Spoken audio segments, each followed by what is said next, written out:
Okay, this is going to be the last War on Drugs video since we're kind of repeating ourselves.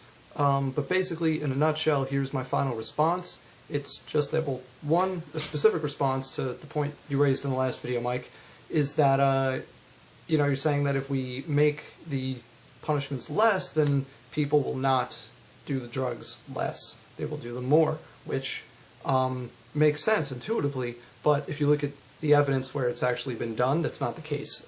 Especially, my favorite example of this is Portugal, because they have these very progressive drug laws, and it's actually been very successful combating drug use, even though the penalties are extremely lenient, and it works. For whatever reason, it works. It's counterintuitive, but the evidence says by decriminalizing it, it works. People don't do as much drugs. Secondly,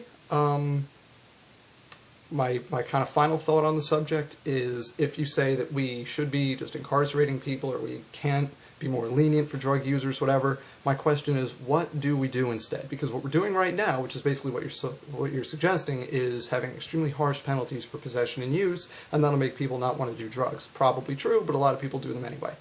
And that's, so it doesn't work to deter drug use as you say it would. So my question to anybody watching, not just you, is what do we do instead? Because what we're doing right now doesn't work, and what I've presented has the backing of, actual evidence. It's been tried, it's been implemented, and it works pretty well. And if we're not going to do that, what are we going to do instead that will work?